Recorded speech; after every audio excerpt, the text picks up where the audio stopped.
Yeah, what's up? It's your boy Kupz the Universe, and we back again with part 2 of debunking the Garden of Eden story. Yes, indeed. That's what we're doing today. So, like I said in the previous one, you know what I'm saying? The Nadites and the Adamites, they was merging, you know what I'm saying? Which was Nephilim, right? The kids that they was having with the Adamites, those were the beginning of the myth and the folklore that was speaking about the gods coming to earth and laying with the daughters of man and having these kids of heroes. These was their babies. These was the Adamites and the Nadites babies. Mind you, the Nadites were reproductionary beings merging with the Prince of Staff beings, which would be considered the first primary midwayers, right? And basically what Eve did was she prematurely mixed the life trust energy into that pool of genetics, right? So now, bow, right? They left the garden. Remember, the first garden was by the Mediterranean Sea on the hilltops. The second garden was in Mesopotamia to the northeast and the northwest of Mesopotamia, right? They had to travel. They had to travel. Mind you, there was other races. There was Ananites, there was Sinjites, there was Nadites, there was Adamites. There was other races. You know what I'm saying? I got my little notes. Yeah, I got notes. I took notes. But alright, so the Nadites was the 8th race of human beings on the planet. And the violet man was the 9th. And the violet man was the Adamites and the Nadites' children.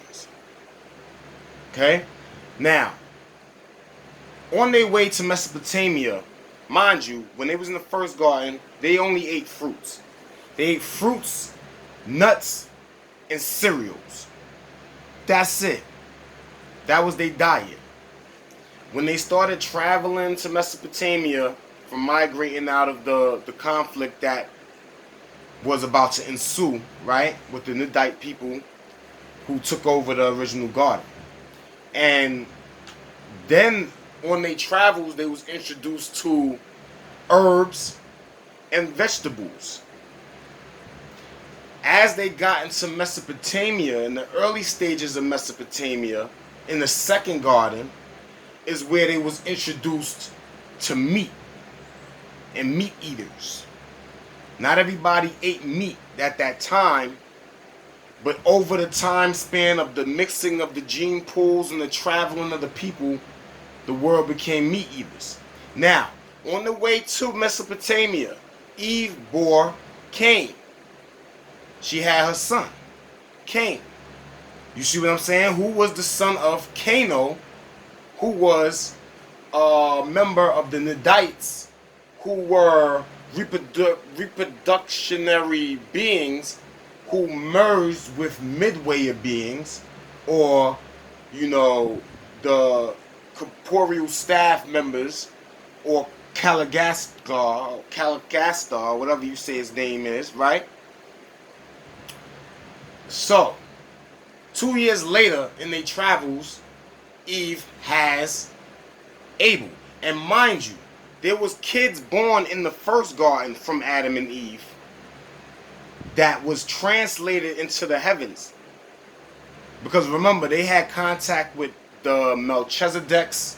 They was able to see the midwayers, which was like the corporeal staff members, and the Caligastars and like those kind of beings, and they was able to see that. She was able to see the midwayers, them and Caligastar. Caligastar and them is like, I don't know. They're in between midwayers. So let's just say Nephilim, midwayers, and angels, right?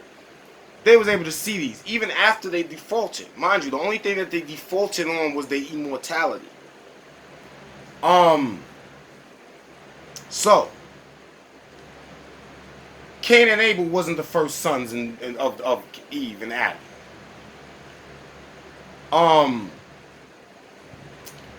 Abel was 2 years younger than Cain. And they used to have a lot of bickering before even the transgression of murder. They used to have a lot of bickering. Now, Abel used to say things like, I'm Adam's son, you're not. You know, typical children stuff, like teasing him about having a different father. And when they got to Mesopotamia, the son Seth became priests. It was like priesthoods. Now Seth carried on the priesthood, but there was priesthoods, and they was teaching religion, health, education. You understand, these type of things to the people that was around the area that they migrated to that wasn't of that mental capacity, even spirituality, right? And these priests wanted offerings. Now, they in the story in the Bible, they say God wanted offerings. See, the priests used to be like, I am connected to the God, and through me, you get these messages. And then people used to dead ass believe that shit. You see what I'm saying? So, Abel had stock. Cain chose to do agriculture. Because in the first garden, the land was ripe for agriculture. It was already halfway done. It already had fruits and stuff and berries and nuts and this type of things, wheat and stuff growing there. So they didn't really have to like till the land. But in their migration to Mesopotamia, the land was terrible. It wasn't fit for agriculture. So the priests would always take Abel's offerings because a lot of them became meat eaters. And we know what a lot of people do with these animal sacrifices. So this is how this is beginning. This is the beginning of lostness. You see what I'm saying?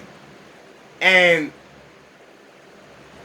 Abel kept teasing his brother Cain. Even to the point Abel felt bad for him and tried to convince the priesthood to not accept meat offerings so that way they can, you know, take the veggies and stuff. But they wasn't hearing that, right? So after a while of this antagonizing of Abel to his brother got furious, turned, and he slew his brother Abel. Adam and Eve knew that Abel was gone because the dog and the cattle that he was herding came back to Mesopotamia without him. Cain was rebellious against his father's religion in sense and theory. Like they just had misunderstandings, you know? And so Cain knew that the surrounding areas would like destroy him because he didn't bear the mark of any tribes that was around. So he would have been destroyed. He ended up going back to Eve, who was a spiritualist, and ended up asking her sincerely for guidance, like sincerely. And because he sincerely asked for guidance of this in his nature, right? An angel indwelt him. Sorry to like, he ended up leaving. He went to Nod. He married, you know, somebody out there, you know what I'm saying? And continued mixing the races. You understand what I'm saying? Now, Adam had other sons, right? He had like an Adam son. I guess that was his name. He had like Eve's son. You know, these was their names. They're like Jinsad. These are names of beings that you don't even know about. Now, Seth became the priest of the second garden, the Mesopotamia, to keep them straight in the death of Adam and Eve, to continue the legacy. Adam's son went back to the garden. He didn't translate into the heavenly host realm, where a lot of the inhabitants of the first garden had the option to, because their transgression wasn't of their parents. Some of the children stood on earth with their parents. Boom. He went back to the actual garden over there by the Mediterranean Sea, where he ended up marrying one of his half cousins or distant cousins, which is weird, but that's what they was doing back then. Like I said, it was a different time. And she was more of a Nadite lineage. She claimed to be the purest Nadite, right? Which was midwayers mixing with the beings of, you know what I'm saying, the reproduction beings. And Eve and Adam and them were beings of the life trust, of the covenant, right? So Adam's son and his wife, she married him because she claimed to be the pure line of that, and he was a pure line of Adam's son. So when they started having babies, they children became the secondary midwayers. They grandsons, like they kids became the secondary midwayers, beings with extraordinary powers or things of this nature amongst the other beings of the planet. You see what I'm saying? Now, this is deep because it actually shows you that these people were going around all over Africa, all over the place, and mixing with the different races in China and in Europe. And these are what these people became from these gene pools of mixing that they don't really tell you in the Bible completely. That makes sense. Of course, Adam and Eve passed away, and when they passed away, you know, they was rose. Let me make sure I got this right. I didn't have my papers correctly.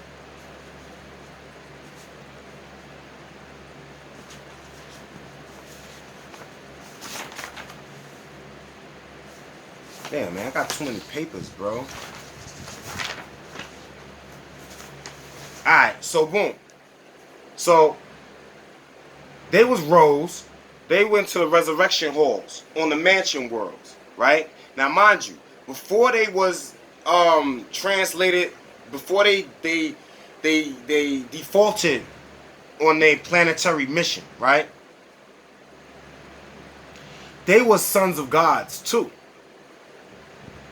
But when they turned to humans and lived out the rest of their world, mind you, they still advanced civilization a lot.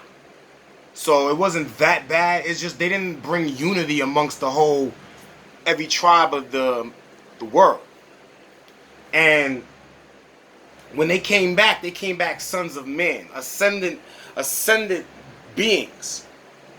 That makes sense. Which means they ended up having to, you know, attach their service to the earth realm, and they had to become a council on a council. Now this is angelic realm stuff. Y'all wouldn't know nothing about this stuff because these are the workings of how the angels' orders and the governments of the angels and the ones that still serve the Most High Father and the heavenly hosts and the Creator Son, Yeshua. These are how they operate. You can't see it. You have most of y'all don't even have no idea that they exist other than what you've been told, right? So what happened in Mesopotamia, where you find the Sumerian tablets, those are descendants of the Adam's sons tribe, which is, you know, Seth's tribe, which is, you know, the Adamites and the Nadites, mixing, and you get Sumerians, you get the conquerors of India through these mixings also. You know what I'm saying? It's a lot of mixing of the people that they don't express to you in the text that is biblical, because what the biblical text is a collection of culture or activities or ways of thinking from these people as they translated across, or they moved across the continents, as they mixed with other people, they mixed some of their doctrine with theirs. Like, so these doctrines became convoluted and all mixed around. That's why you can go over here and there's a story that sounds like a story over there, and that story over there, and that book sound like that, but it's different names. And because all these people came from one, like, main source of energy, and the whole good and bad came from the mixture of the Nadites and the Adamites, and Kano and Eve and their people doctrine versus the people doctrine in the garden. You see what I'm saying? So that's the story of Cain and Abel, how Cain and Abel was even born, how they came about, why they had different fathers. You know what I'm saying? What did that mean? You see what I mean? And like where they was at, the locations of the gardens. Now mind you, the first garden and the second gardens, they're underwater because of sea levels. And in the third one, we're going to discuss the flood story because it never happened. The only time there was a flood was when the sea level overtook all of the land level. And that was in the times of, terraforming of the planet. And by the time the water started receding, that's when you started to get the scorpions and the dragonflies and the frogs, and of course the trees was the first living beings on the planet type energy. And then after that, it only rises and fell in certain locations. Alright, so that's that, and that's how we debunking that right there. It might be a part 3. Let me gather up my information because it's still a little new to me. But I'm just want to share it with y'all and give y'all this perspective, alright? So it's your boy Kupz the Universe, aka Petey Mosberg, aka Poet Lounge, and I'll get back with you real shortly. Peace.